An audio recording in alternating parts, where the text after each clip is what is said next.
Quelle belle introduction pour la prédication que la fin de ce chant qui dit « est prêt à t'obéir ». Et j'aimerais rebondir là-dessus par rapport à la prédication. Et rassurez-vous, je ne vais pas continuer la louange, mais tous nous connaissons ce chant « There is power in the name of Jesus. There is power in the name of Jesus ». J'arrête là, parce que sinon on passe de 300 vues à 15 vues. Alors j'arrêterai là. Nous connaissons tous ce chant. Si vous ne connaissez pas ce chant, je ne sais pas où vous vivez. Vous vivez peut-être en Amazonie, au fin fond de la brousse ou sur la planète Mars. Mais tous les chrétiens du monde entier connaissent ce chant qui est pris et repris par tous les grands groupes de louanges. Ce chant est porteur d'une réalité spirituelle incroyable, insoupçonnée. Ce chant qui dit « Il y a de la puissance dans le nom de Jésus ». Oui, il y a de la puissance dans le nom de Jésus. Et pourtant, ce n'est pas parce que je vais prononcer le nom de Jésus comme un mantra que sa puissance va se manifester.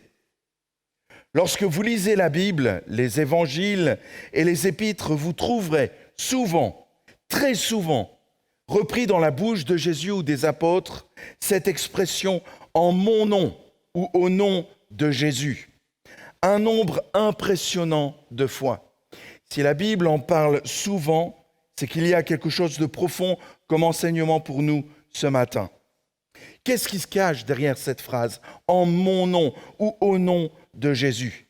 Qu'est-ce qui se cache comme réalité spirituelle dans cette phrase « en mon nom » au nom de Jésus. La première réflexion de ce matin, c'est que cette expression cache une délégation d'autorité. Il y a de l'autorité dans le nom de Jésus. Et cette réalité spirituelle va prendre ses racines dans des pratiques socio-culturelles du Proche-Orient.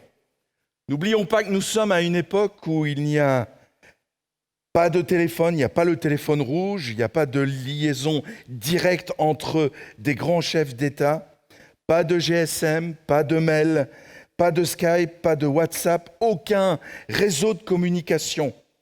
Et lorsqu'à l'époque donc de Jésus ou même d'avant, pendant des millénaires, lorsque je devais communiquer un message à quelqu'un d'éloigné, tout se faisait par écrit ou oralement. On allait envoyer un serviteur de confiance qui allait transporter ce message écrit ou ce message vocal directement à son destinataire. Le serviteur est l'envoyé du maître vers une personne de haut rang. Celui-ci devra transmettre fidèlement le message. Il n'est pas question de dévier d'un iota du message qui lui a été confié. Mais pas simplement cela. Il doit aussi être capable d'interagir.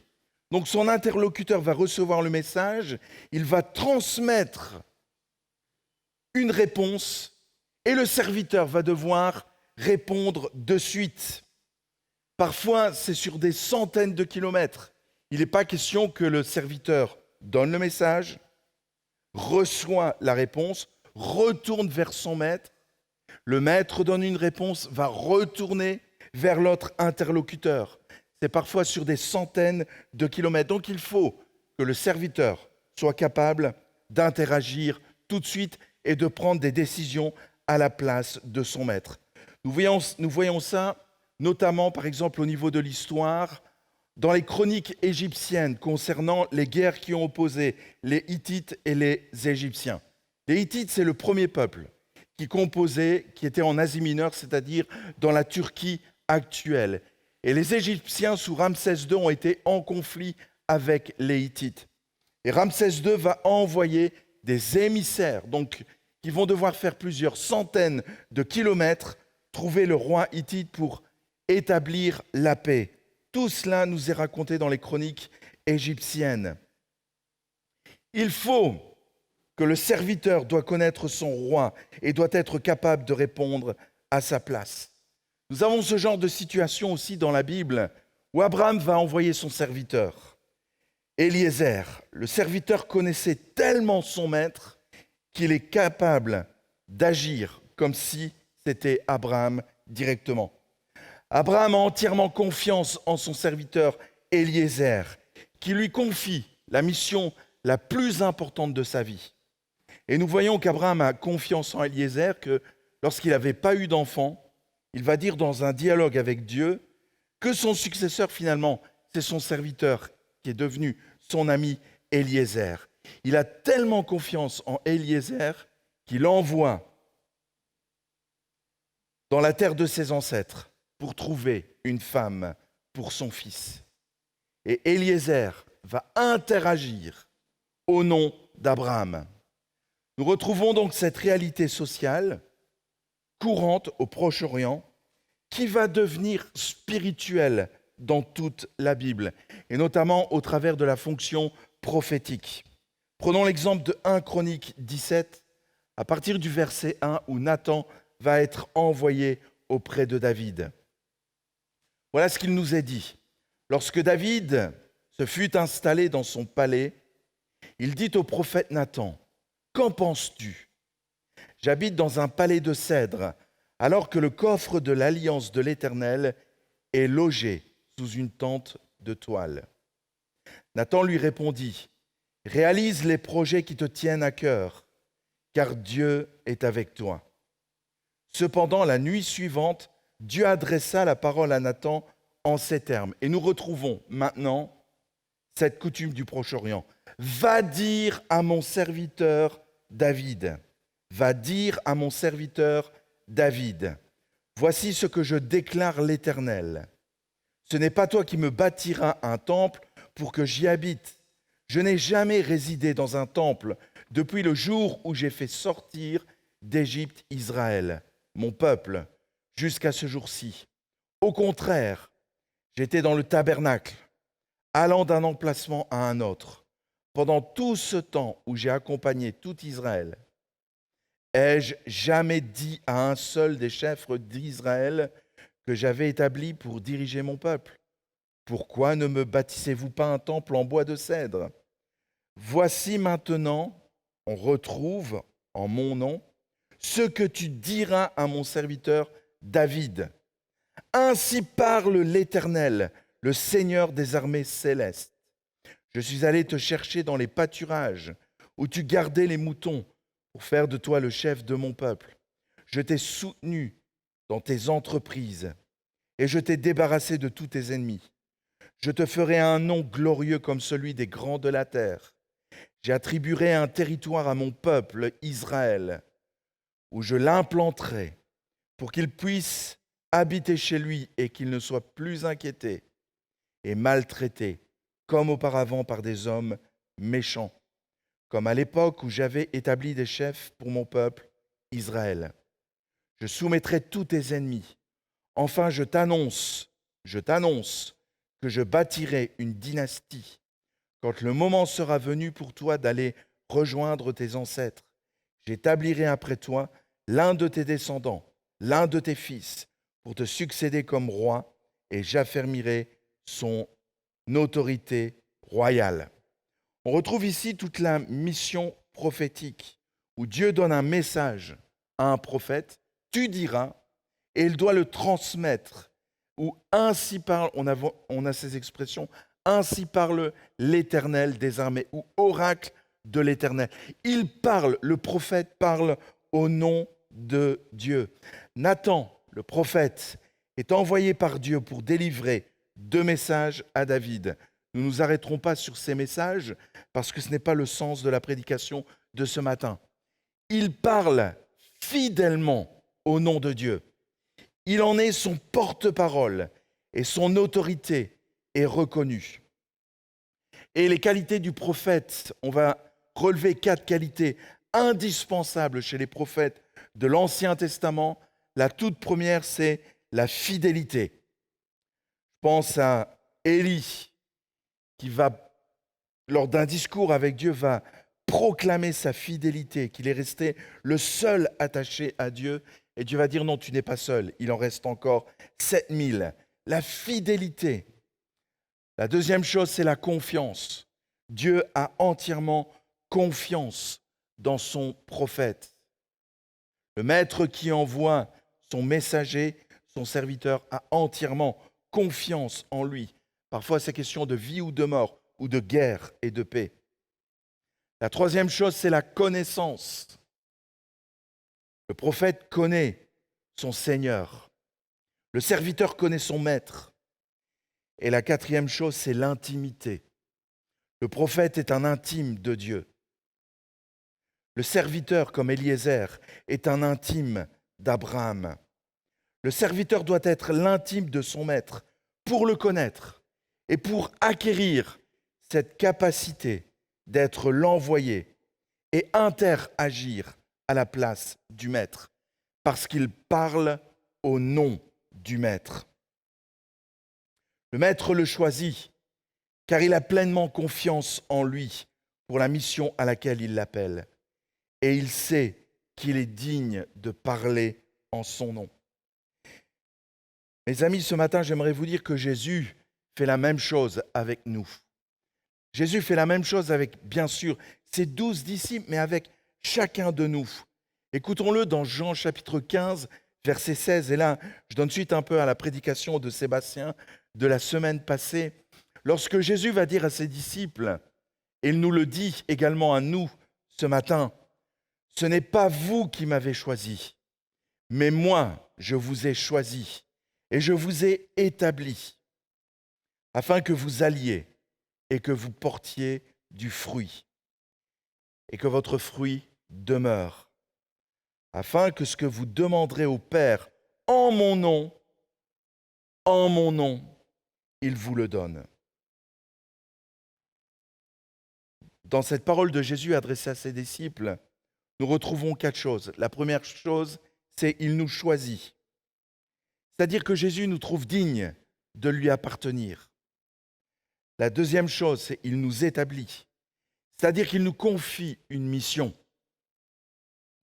La troisième chose, il envoie, c'est-à-dire pour accomplir la mission. Et la quatrième chose, c'est porter du fruit, c'est-à-dire mission accomplie. Mission accomplie. Je pense que dans ce parcours auquel Jésus nous invite, les 3 étapes, nous les avons comprises. Il nous choisit, il nous établit et il nous envoie. La question c'est, et le fruit? Et le fruit? Est-ce que nous pouvons dire mission accomplie parce qu'il y a du fruit? Il y a une réalité qui nous dépasse dans le nom de Jésus, c'est-à-dire la délégation de son autorité en mon nom, au nom de Jésus. Il nous délègue son autorité et il y a une puissance qui nous dépasse. Lorsque nous prononçons cette parole ou cette expression au nom de Jésus, nous nous faisons le porte-parole de Jésus. C'est comme si nous sommes le prolongement de Jésus sur la terre maintenant. L'Église est le prolongement de Jésus sur la terre. Elle est son porte-parole. Vous ne parlez pas au nom de n'importe qui. Vous parlez au nom de Jésus. Vous agissez au nom de Jésus. Vous faites comme Jésus ferait. Alors nous sommes appelés à quoi? Pourquoi Jésus nous délègue son autorité? En mon nom ou au nom de Jésus. Pour accomplir identiquement la même mission avec la même autorité et le même résultat, les mêmes fruits. Dans Marc 16, les versets 17 à 20, Jésus dira, « Voici les miracles qui accompagneront ceux qui auront cru. En mon nom, délégation de l'autorité, ils chasseront les démons, ils parleront de nouvelles langues, ils saisiront des serpents. S'ils boivent quelques breuvages mortels, ils ne leur feront point de mal. Ils imposeront les mains aux malades et les malades seront guéris. » Le Seigneur, après leur avoir parlé, fut enlevé au ciel et il s'assit à la droite de Dieu. Et ils s'en allèrent prêcher partout. Le Seigneur travaillait avec eux et confirmait la parole par les miracles qui l'accompagnaient. Voilà la réalité de cette délégation de l'autorité du nom de Jésus, en mon nom. Elle est expliquée et exprimée dans Marc 16 à partir du verset 17. L'autorité déléguée, pas simplement au ministère, parce qu'alors on retombe dans le catholicisme, mais à tous ceux qui auront cru dans le nom de Jésus. L'autorité leur est déléguée. Et il nous est dit ce qui leur arrivera dans la suite de ces versets, au verset 18 et 19. Mes amis, il y a de la puissance dans le nom de Jésus. Et les apôtres l'avaient compris. Dans le premier miracle des apôtres, dans Acte 3, verset 1, c'est la guérison du paralytique à la belle porte du temple. Il est dit, Pierre et Jean montaient ensemble au temple. À l'heure de la prière, c'était la 9e heure. Il y avait un homme boiteux de naissance qu'on portait et qu'on plaçait tous les jours à la porte du temple, appelée la Belle, pour qu'il demandât l'aumône à ceux qui entraient dans le temple. Cet homme, voyant Pierre et Jean qui allaient y entrer, leur demanda l'aumône. Pierre, de même que Jean, fixa les yeux sur lui et dit « Regarde-nous ». Et il les regardait attentivement, s'attendant à recevoir d'eux quelque chose. Alors Pierre lui dit « Je n'ai ni argent ni or, mais ce que j'ai, je te le donne. Au nom de Jésus-Christ de Nazareth, lève-toi et marche. » Et le prenant par la main droite, il le fit lever. Au même instant, ses pieds et ses chevilles devinrent fermes. D'un saut, il fut debout et il se mit à marcher. Il entra avec eux dans le temple, marchant, sautant et louant Dieu. Et nous voyons dans ce texte que le premier miracle accompli par les apôtres après l'ascension et la Pentecôte, il est fait au nom de Jésus-Christ de Nazareth. Pas au nom de n'importe qui, au nom de Jésus-Christ de Nazareth. C'est la réalité spirituelle à laquelle nous sommes appelés. Quelle grâce, mes amis, nous sommes des privilégiés. Dieu nous confie cette autorité, il nous fait grâce, il nous fait confiance. Mais les conditions sont émises dès le début de la parole de Dieu. C'est-à-dire qu'il attend de notre part la fidélité. Il attend de notre part qu'il puisse nous faire confiance. Il attend de notre part l'intimité. Et il attend de notre part la connaissance. Il y a ces paroles terribles de Matthieu 25 où Jésus dira « Dehors, je ne vous connais pas ». Ou certains diront en ton nom, justement, en ton nom, nous avons chassé des démons, nous avons opéré des miracles. Et Jésus leur dira « Dehors, je ne vous connais pas ». La connaissance, connaître Dieu et être connu de Dieu, tellement important. Nous avons un épisode qui nous parle, un épisode dramatique et heureusement. Heureusement que Dieu nous fait grâce de ne pas revivre cela. Vraiment. Nous avons un épisode dans les Actes des Apôtres qui nous parle de ce défaut de connaissance et qui amène à des situations dramatiques. Dans Actes 19, 13, où Paul est à Éphèse, il est dit « Quelques exorcistes juifs ambulants essayèrent d'invoquer sur ceux qui avaient des esprits malins le nom du Seigneur Jésus. » Donc ils vont essayer de chasser des démons en utilisant l'autorité du nom de Jésus. Ils le prennent comme une formule magique, en disant « Je vous conjure par Jésus que Paul prêche. » Que Paul prêche. Ceux qui faisaient cela étaient 7 fils de Sheba, juifs, l'un des principaux sacrificateurs. L'esprit malin leur répondit « Je connais Jésus et je connais Paul, mais vous, qui êtes-vous ? Mais vous, qui êtes-vous ? Je connais Jésus et je connais Paul, mais vous, qui êtes-vous ? » Et l'homme dans lequel était l'esprit malin s'élança sur eux, se rendit maître de tous d'eux et les maltraita de telle sorte qu'ils s'enfuirent de cette maison nus et blessés. Ce fut connu de tous les Juifs et de tous les Grecs qui demeuraient à Éphèse. Et la crainte s'empara de tous, et le nom du Seigneur Jésus était glorifié. Plusieurs de ceux qui avaient cru venaient confesser et déclarer ce qu'ils avaient fait. Et un certain nombre de ceux qui avaient exercé les arts magiques ayant apporté leurs livres, les brûlèrent devant tout le monde. On en estima la valeur à 50 000 pièces d'argent. C'est ainsi que la parole du Seigneur croissait en puissance et en force. Nous avons ici un récit dramatique où des hommes ont voulu, permettez-moi l'expression, mais jouer. Jouer avec le nom de Jésus. Ils ont prié pour quelqu'un qui était habité par un esprit impur. Ils avaient vu Paul le faire, s'appuyant sur ce qu'ils avaient vu, ils vont reproduire, mais ils n'avaient aucune intimité, aucune connaissance de Dieu. Rien. Et ça va être dramatique pour eux. Mes amis, combien de fois nous jouons aussi à cela, d'une certaine façon, où nous n'avons aucune autorité. Aucune autorité. Et nous prions, nous invoquons le nom de Jésus. Heureusement que Dieu nous fait grâce de vivre ce genre d'expérience dans nos églises. Il y a de l'autorité dans le nom de Jésus. Et Jésus veut la déléguer à chacun d'entre nous. Pourquoi faire? La première chose, c'est pour notre témoignage. Dans Luc 24, 46, il est écrit, et il leur dit, ainsi il est écrit que le Christ souffrirait et qu'il ressusciterait des morts le 3e jour et que la repentance et le pardon des péchés seraient prêchés en son nom à toutes les nations, à commencer par Jérusalem. À commencer par Jérusalem. La repentance et le pardon des péchés seraient prêchés en son nom. L'Église a un témoignage à rendre, nous avons chacun un témoignage à rendre en l'honneur de Jésus-Christ, en son nom. En son nom.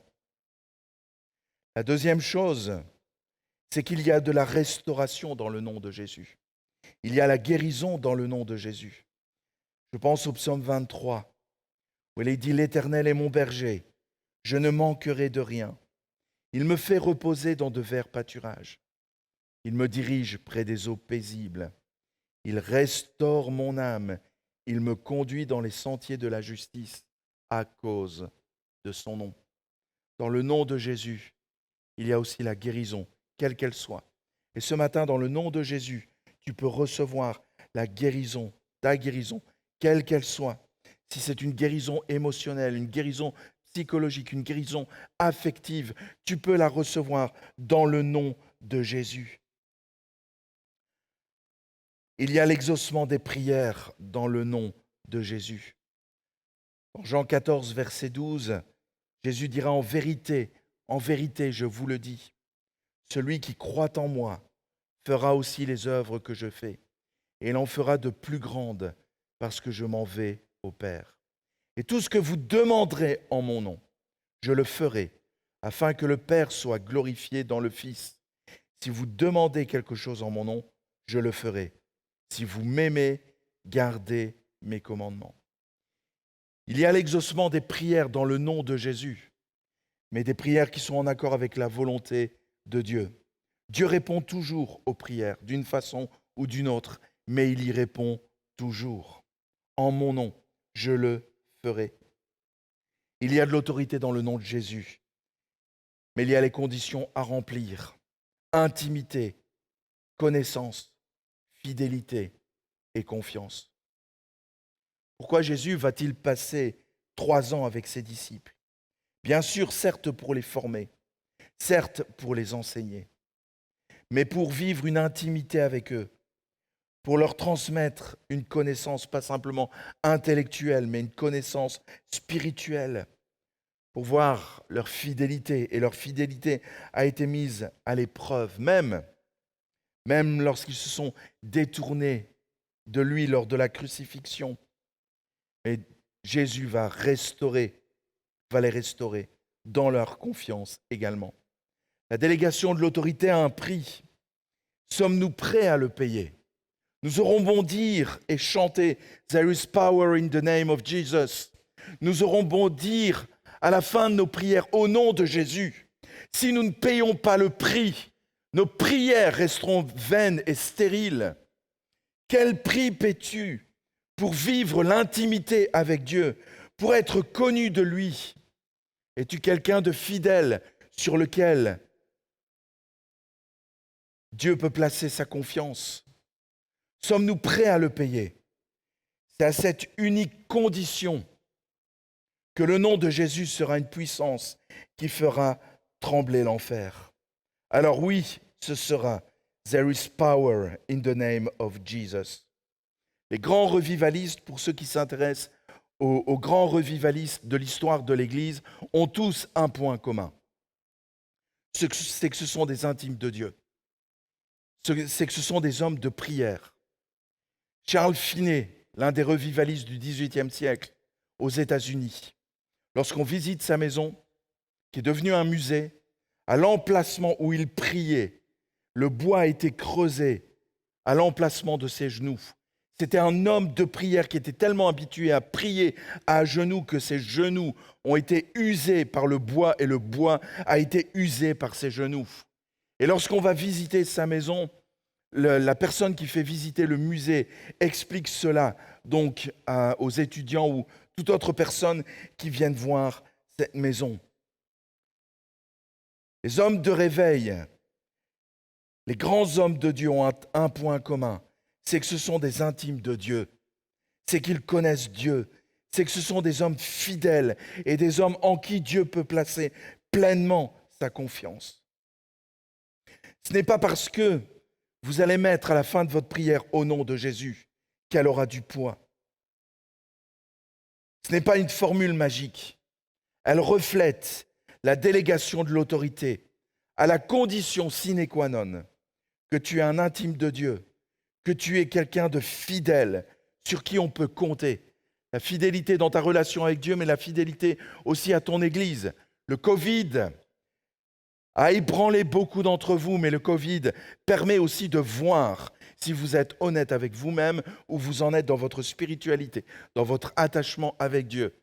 Quel est devenu votre vie de prière pendant cette période? Quel est devenu votre attachement à l'Église? Êtes-vous fidèle à l'Église? Êtes-vous fidèle dans vos engagements? Est-ce que le pasteur peut compter sur vous